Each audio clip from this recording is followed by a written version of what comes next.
السلام علیکم ناظرین، اس قسط کے آغاز میں لپکے قلعے کا منظر دکھایا جاتا ہے۔ درگیوس لنگراتے ہوئے قلعے میں داخل ہو جاتا ہے۔ اورانوس پوچھتا ہے کیا حال ہے حضور؟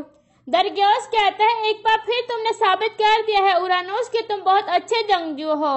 اورانوس کہتا ہے جب ہمیں پتہ چلا کہ الیجک آپ کو اپنے ساتھ لے کر جا رہا ہے تو ہم فوراً حرکت میں آ گئے، ورنہ بھی بولت آپ کو مار دیتا۔ درگیوس کرسی پر بیٹھ کر کہتا ہے تم نے بالکل صحیح کام کیا۔ اورانوس پوچھتا ہے اگر ارطغرل کو وہاں میری موجودگی کا شک ہو گیا تو پھر ہم کیا کریں گے حضور؟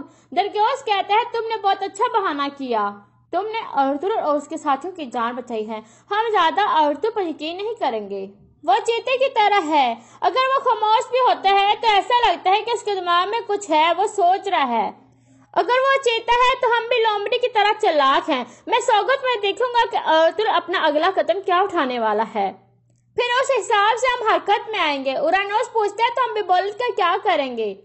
درگیوس کہتا ہے وہ یقیناً تم پر شک کرے گا اور بدلہ لینے کی کوشش کرے گا، جب وہ غصے میں تمہارے پاس آئے تو اس کا دل جیتنے کی کوشش کرنا اور کسی کے بارے میں معلومات اکٹھی کرنا۔ اورانوس پوچھتا ہے کس کی؟ درگیوس کہتا ہے الباستی کی۔ دوسری طرف عمر قبیلے کا منظر دکھایا جاتا ہے۔ بیبولت کہہ رہا تھا میں تمہیں مارنے ہی والا تھا ارطغرل، لیکن تم بچ گئے۔